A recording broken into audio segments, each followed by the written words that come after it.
The beautiful thing about life is it keeps giving you lessons and keeps helping you realize more and more about what you truly are.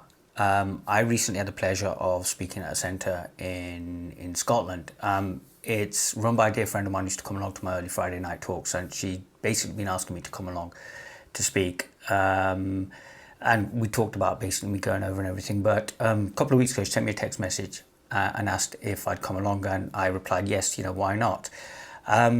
The centre offers Reiki and drumming and different healing modalities. So I thought to myself, well, am I going to be an appropriate fit, or is the crowd that's going to be there going to be the kind of crowd that I'm used to talking to? So I had a few of these kind of like trepidations and fears in my mind, but decided that I was going to go along anyway, and I'm so glad I went along, because what I found was a group of amazing people, all on a journey of self-discovery, doing what they can do best. But what was so beautiful was like the honesty in the place, and the fact that as I was speaking and kind of getting more and more into it, what I found was people understood what I was talking about, which I was like, wow, they understand what I'm talking about. Which is kind of saying more about me than it was saying about them. But one of the lessons that I took from it is that sometimes we shouldn't judge a book by its cover. Recently what I found is in my talks, there are people coming in who have no idea who I am. They've no idea about the subject matter that I speak about, and yet sometimes when you're talking to them, there's such a resonance and there's such an understanding that you can have somebody there who's read all the spiritual classics, and they won't get to that depth or that level of understanding this person's getting to in just a perfectly ordinary conversation. And it's impacted what I'm doing, because now I'm kind of starting to move away from a lot of this spiritual nonsense that's going on about, talking a certain way, using certain buzzwords or dressing a certain way, as if somehow that conveys upon us that we're so much more spiritual. I saw a post the other day on Facebook, and it was how to be spiritual, and it was a bit of a parody post, and it talked about things like, take on a name, say namaste to everybody. And I've talked about this previously in other videos as well, but that kind of behavior is ludicrous, and it keeps us away from what we're trying to realize, which is our true self. Leading on to that, what I found was that during the course of the conversation, I started speaking about things like abundance and gratitude and acceptance and self-love.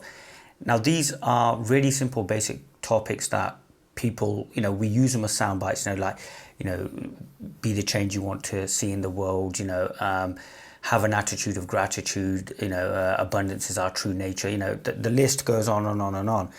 And what I found is it's amazing how all of these are interlinked, and I saw them becoming more and more interlinked during the course of the talk, that if we practice acceptance of what we are, and sometimes it can be a simple acceptance like just being able to take a compliment, just being able to smile, just being able to receive, that what can happen is that acceptance leads then to a gratitude that things are getting better, and we've got so much more to be grateful for than we can imagine. We're so conditioned to miss the little blessings in our lives that sometimes gratitude is something that kind of gets, we're expecting gratitude to mean massive miracles in our lives, and sometimes it's not really about massive miracles.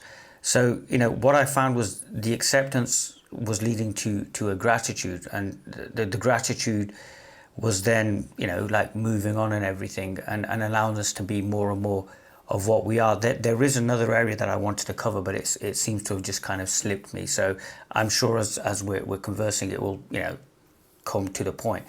But what was really amazing was just like the simplicity of this conversation, and how we are so looking to get to the pinnacle of understanding, this pinnacle of realization, that we have all of these tools like acceptance, like gratitude, that we tend to just just miss. And yet they're very, very powerful in helping us realize what our true nature is. And sometimes it doesn't have to be, as I've said in previous videos, a huge acceptance or a huge being overwhelmed by gratitude. But it can just start with the smallest of things. And that's what I found with this, this group that I was speaking to, that it was a bunch of really ordinary people, who were just getting on with their lives, good, bad, or indifferent, who were on this journey, weren't aware of the buzzwords, hadn't read the spiritual classics, and yet there was a real depth to what they were talking about. There was a real innocence. There wasn't the politics that you see. There wasn't the trying to sound right. I mean, what I really loved about it was, one young lady turned up and she'd been out the night before. It was slightly hungover, and I just thought that was so cool. I really appreciate it for saying that. And we ended up having a really lovely conversation, because as she walked in, I thought, well, we're going to end up having a conversation. And it kind of made me think about what's going on in my work as well, because what I'm finding is I'm moving more towards using poetry. I'm moving more and more away from what we call spirituality, which is obviously, like I said, the buzzwords, the rituals, the namastes, the mantras, and what have you. And starting to realize that there's something bigger than spirituality at work here, and that's life.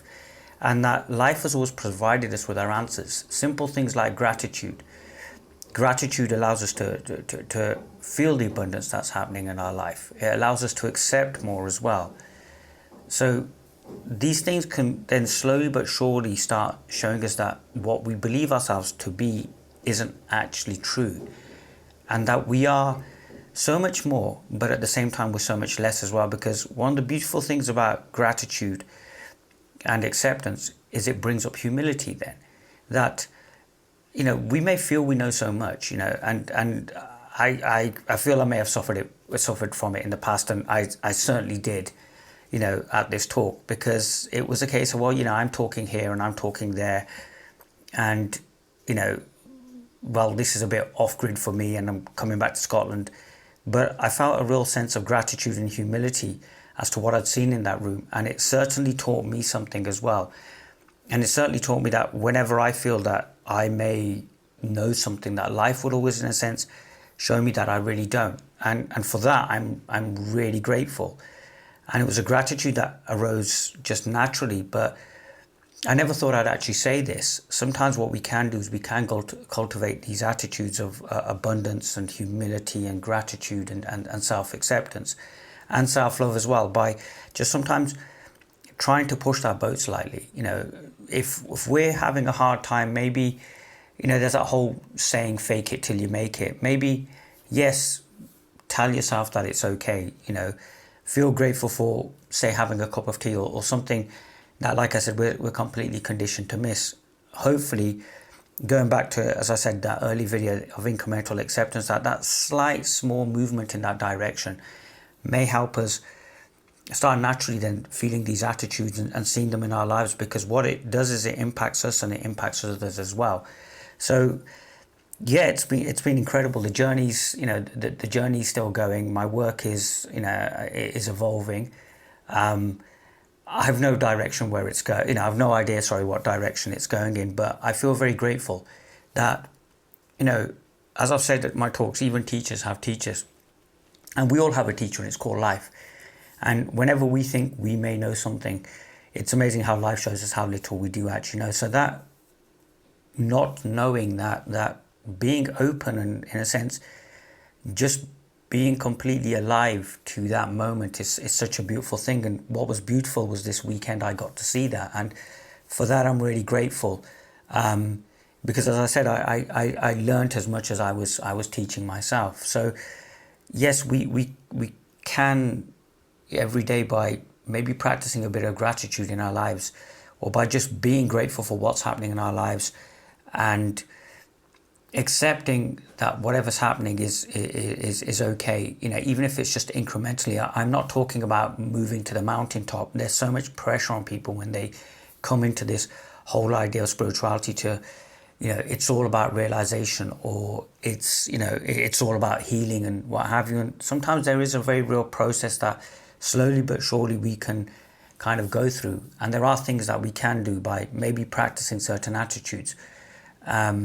I was watching a video with Robin Sharma, and he was talking about habit forming. And it's something I'm now starting to see, that my work is going into these different directions, like habit forming, like mindsets, like gratitude, like abundance, like self-acceptance. And I realize it's all different aspects of the one same reality. And sometimes we have to get off the mountaintop and, stop this it's all or nothing, this expansionist approach, and come into the nitty-gritty of life. And that's what I loved about going to, speak at this center. It was just ordinary people. And it was an ordinary woman who had a dream all these years ago, and it was a reality. And I was very honored to see that. I was very honored to see this place. It wasn't a center in the truest sense of the, in the sense of the word. I was just there for some therapies. It really did feel like home, because everybody just curled up and sat there, lay there, and did whatever they wanted. And for me, that was a huge lesson, that sometimes it really is about just coming home and being ordinary, because in that ordinariness, that's where the extraordinariness of it is. I think it was Thich Nhat Hanh who said, it's enough to be able to walk on the earth, and yet people think there's something else. And the miracle is here, and the miracle is those moments where you feel grateful that you get to do whatever you're doing. Or I received a really lovely gift of incense, and it was the abundance from that I'm doing something I love and that life is providing. And then from that, there was a sense of self-acceptance of, I've really struggled with what I do and sounding right and making sure that the content was right. And it can't get so tiring at the end of the day. And this acceptance of who I am and what I do has been liberating. And I feel that over the coming months, I'll obviously try and open up more and more and more and really engage with people. I feel before, where I was, in a sense, a very aggressive kind of teacher, was more probably an insecurity on my part than this. I think I'm clear. So it is sometimes about sitting in our vulnerability and accepting that, we don't know anything. And that's what I saw in this beautiful group of women, who'd got together on a Sunday afternoon to, hear this speaker who was, highly recommended by the woman who opened the center. But it also showed me that sometimes spirituality doesn't have to be these huge, like ecstatic statements. It can sometimes just be a group of like-minded people just sitting there and coming together, and coming together in something that they love.